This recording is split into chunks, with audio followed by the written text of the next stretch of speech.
జీవిత చరిత్ర 36వ అధ్యాయం. భక్తుల నుంచి బాబా దక్షిణ అడిగి పుచ్చుకునేవారు. ఎంత వచ్చినా అది ఆ రోజుకే ఖర్చయ్యేది. ధూని హోమము రాత్రి పగలు వెలిగేది. ఎన్ని కట్టెలు వేస్తున్నా అగ్నిహోత్రుడు ఆవురావురమంటూ తినేసేవాడు. అందులో నుంచి వచ్చేదే ఊది విభూతి అని అంటారు. కొన్ని సమయాల్లో దానితోనే బాబా సకల రోగ నివారణం గావిస్తూ ఉంటారు. నారాయణమూర్తి రాంజా బాబాని దర్శించాడు. తన ఉద్యోగంలో యజమాని తనని వేధించు తింటున్నాడు అని మొరపెట్టుకున్నాడు బాబాకి. బాబా అతనిని స్వంతంగా వ్యాపారం చేసుకో అంటూ సలహా ఇచ్చారు. అతడు బాబా చెప్పిన విధంగా చేసి బాగా లాభాలు ఆర్జించాడు. అతని స్నేహితునికి తేలుకుట్టి బాధతో గిలగిల కొట్టుకుంటున్నాడు. రాంజా వద్ద బాబా విభూతి లేదు. అందుకతను అగరవత్తులు బాబాకి వెలిగించి ఆ విభూతితోనే హృదయంలో బాబాని తలంచి అతనికి తేలుకాటు దగ్గర ఉంచేసరికి అతనికి బాధ నివారించింది. బాంద్రాలో బాబా భక్తుడొకడున్నాడు. అతని కుమార్తె పొరుగురిలో ప్లేగు జ్వరంతో ఎంతో బాధపడుతోంది. సమయానికి బాబావారి ఊది కూడా ఆమె దగ్గర లేదు. ఆ సంగతి నానాకు తెలిసింది. ఊది లేనందున బాబాను స్మరించి మట్టిని నుదుటిపై ఆమెకు పెట్టగా బాబా దివ్య నామస్మరణ వలన మట్టి విభూతిగా పనిచేసి ఆమెకి వెంటనే నయమైంది. అందరూ ఆనందించారు. సాయినామములో అంతటి శక్తి ఉందని గ్రహించారు. నానా కుమార్తెకు ప్రసవ దినములు. షిరిడి అతనికి చాలా దూరంలో ఉంది. అతను జుమ్నేర్లో ఉద్యోగం చేయుచున్నాడు. ప్రసవ వేదన నానా కుమార్తె భరించలేకుండా ఉంది. బాబాని నానా స్మరించాడు. బాబా సరిగ్గా అదే సమయంలో షిరిడి నుంచి నానాకు రామ్గిర్ బువాను ఊది ఇచ్చి రమ్మంటూ జున్మేర్కు పంపించారు బాబా. అతను ఓ అర్ధరాత్రి జల్గాం చేరుకున్నాడు. చేతిలో డబ్బులు లేవు. ఎలాగా అని అనుకుంటూ బాధపడుతూ ఉన్నాడు. ఇంతలో టాంగావాలా వచ్చి అతనిని జున్మేర్కు పోవాలా, నేను అటే వెళ్తున్నాను, రండి అక్కడ దింపుతాను అంటూ బండిలో ఎక్కించుకున్నాడు. జున్మేర్లో సమీపంలో బువ్వా లఘుశంకకు దిగాడు. తిరిగి వచ్చి చూసేసరికి బండి లేదు, బండివాడు లేడు. బువ్వ ఎదురుగా అక్కడికి దగ్గరలోనే నానా ఇల్లు ఉండటం వలన వచ్చి ఊది నానాకి ఇచ్చి బాబా నీకు ఇచ్చి రమ్మన్నారు అంటూ చెప్పాడు.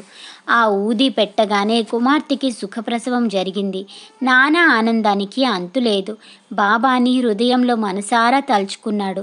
భక్తులు ఎక్కడ ఎంత దూరంలో ఉన్నా భగవంతుడు తన ధర్మముగా వారి వారి మంచి చెడలు తాను చూసుకుంటూ ఉంటాడనేదే ఇదొక నిదర్శనము. నారాయణరావు అనే అతను బాబాని 2 సార్లు దర్శనం గావించాడు. బాబా మహాసమాధి చెందాక అతనిని తగ్గనటువంటి ఒక రోగము పట్టుకుంది. యమయాతన పడసాగాడు. ఆ దీర్ఘకాల వ్యాధితో బాబాని స్మరించుకున్నాడు.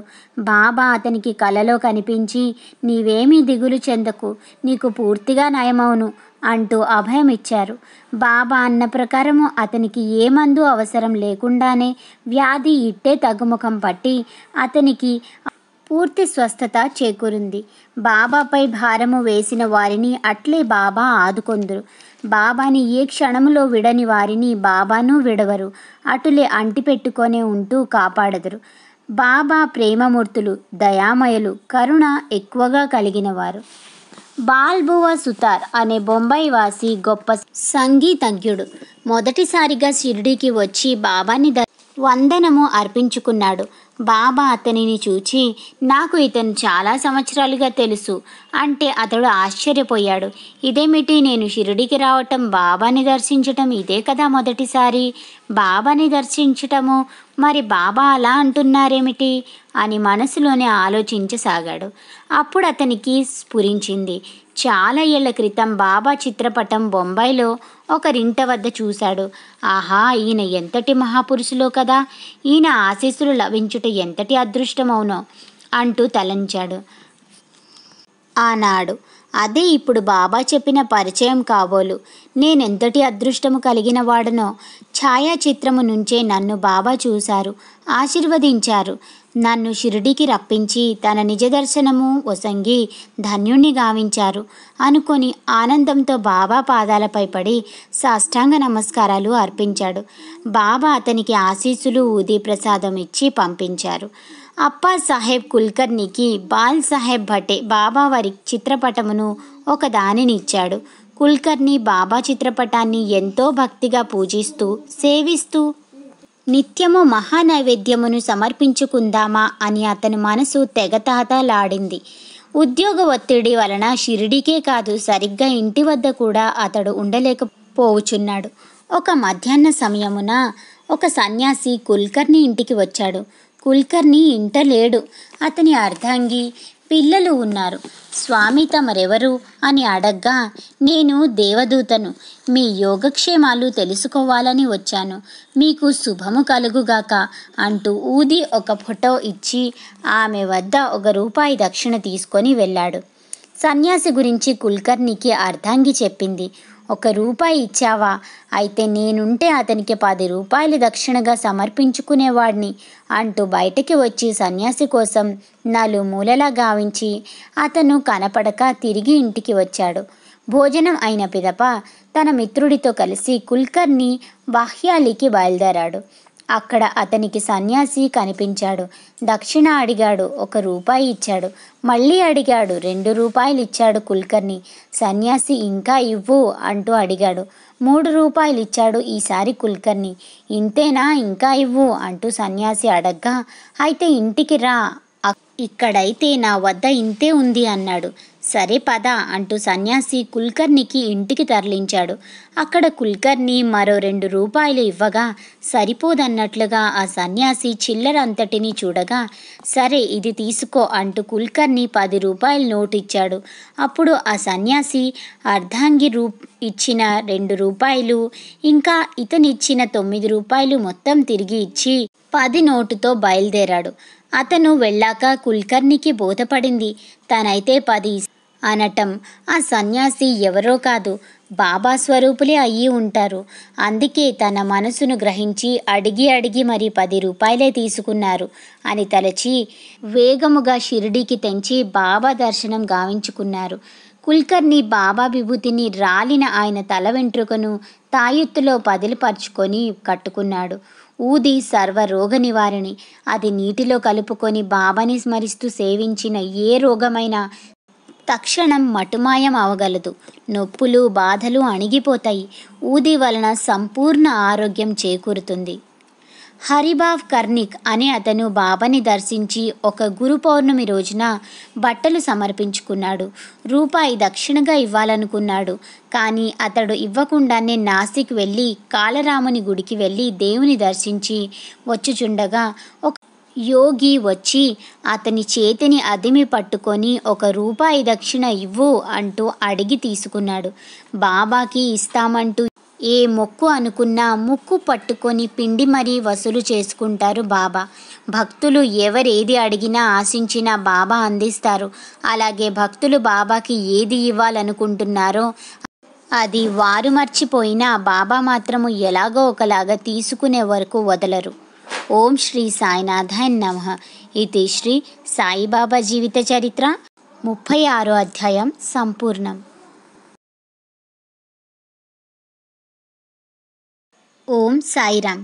సాయిబాబా జీవిత చరిత్ర 34వ అధ్యాయం. విజయానంద్ అనే సన్యాసి మద్రాసు నివాసి. అతనికి మానస సరోవరం చూడవలెనన్న కోరిక కలిగి ముందుగా షిరిడీకి వెళ్ళి బాబాను దర్శించి అనంతరం సరోవరం వెళ్ళాలని నిశ్చయించుకొని షిరిడి బయలుదేరాడు. బాబాని దర్శించాడు. అక్కడ అతనికి సోమదేవ స్వామి అనేవాడు హరిద్వార్ నుంచి వచ్చినట్లు తెలిసి తను ప్రస్తుతం అక్కడికి వెళ్ళాలంటూ విషయాలు అడిగాడు. అతడు ప్రయాణంలో కలిగే ప్రయాసాలు, దుర్గమమైన సుదూరము, ఇబ్బందులు, శీతలము అంటూ వివరించి చెప్పగా సన్యాసికి భయము కలిగి ఆ ప్రయత్నమును విరమించుకున్నాడు. బాబా వద్దనే ఉండిపోయి సేవలు చేసుకోవాలని నిశ్చయించుకున్నాడు. మసీదులో బాబాని దర్శించగా బాబా అతన్ని చూసి, ఇక్కడ నీకేం పని? పో అవతలకు, నీ ఒక పనికిరాని మాడివి, ఇతన్ని దూరంగా తరిమేయండి అంటూ ఆగ్రహించారు. అప్పటికే మసీదు భక్తులతో నిండి ఉంది. బాబా ఆగ్రహించినా అది తనను వాత్సల్యముతో అనుగ్రహించినట్లే భావించి ఆ సన్యాసి బాబాను షిరిడీని వదలలేదు. తల్లి మరణ వార్త అందింది. బాబాని అనుమతి అడగ్గా, మమకారాలు పెట్టుకున్న నీవేం సన్యాసివి, కాషాయ వస్త్రాలకే కలంకం తెస్తున్నావు, ఎక్కడికి కదలకు, నీ ఉన్న చోట చోరులు వస్తున్నారు, జాగ్రత్తగా ఉండి మహాభాగవతమును పారాయణం చేయి, ఈ పంచభూతాత్మకమైన శరీరము శాశ్వతముగా నిలవదు. అందువలన దాని మీద కన్నా భగవంతుని మీద మనస్సు ఉంచు. ఎంతో పుణ్యం చేసుకుంటే తప్ప ఎవరూ ఈ షిరిడిలోకి ద్వారకామాయికి అడుగు పెట్టలేరు. నీవు ధన్యత నొందావు అని సాయి ఆశీర్వదించారు. అతడు 2 మార్లు భాగవతం పారాయణం గావించినంతనే పరమపదించాడు. భక్తులందరికీ అతనిని బాబా ఎందుకలా శాసించి అలా తన దగ్గర ఉంచుకున్నారో అప్పుడు అర్థమైంది. బాబా మాటలను ఎవరూ దాటకూడదు. బాబా ఆజ్ఞలో ఆంతర్యం ఉంటుంది. బలరాం మాన్కర్ తన భార్య గతించాక బాబాని చేరాడు. బాబా అతన్ని నువ్వు ఇక్కడ కాదు మచింద్రగఢ్లో ఉండు అన్నారు. అతనికి నచ్చలేదు. అయినా 12 రూపాయలు బాబా అందించి బలవంతంగా పంపించారు. అక్కడ అతడు ఏకాగ్రతతో ధ్యానం సల్పాడు. బాబా ప్రత్యక్షమై నీ మనశ్శాంతికి ధ్యానానికి ఇదే నీకు సరైన స్థలం అన్నారు. నీ వెంట నేను ఉంటాను అంటూ కూడా చెప్పారు. కొన్నాళ్ళుండి అతడు విసిగి బాంద్రాకు చేరాక రైలు టికెట్టు కోసం ప్రయత్నించాడు. కానీ అతనికి టికెట్టు దొరకలేదు. నిరాశ చెందగా ఒక సన్యాసి వచ్చి అతనికి ఇదిగో నా దగ్గర అదనంగా టికెట్లుంది అంటూ ఇచ్చాడు. బలరాం ఆనందంగా బాంద్రా వెళ్ళాడు. అక్కడ కొన్నాళ్ళు తిరిగి షిరిడి చేరి కొంతకాలానికే బాబాలో ఐక్యత నొందాడు. భక్తుడు ఎటు వెళ్ళినా చివరికి భగవంతుడిని చేరుట తథ్యం. తాత్య సబ్జడ్జిగాను నాన్న మమల్తాదారునిగాను పండరిపురంలో ఉద్యోగం చేయుచున్నారు. ఇద్దరికీ స్నేహం ఏర్పడింది. ఒకరోజు ఇద్దరి మధ్య యోగులు సిద్ధులు గురువులు అనే ప్రస్తావన వచ్చింది. తాత్య నాకు వారెవ్వరి మీద సరైన నమ్మకం లేదు. నానాతో తాత్య అన్నాడు, అందరూ ఒకలా ఉండరు, సద్గురువులు ఉంటారు.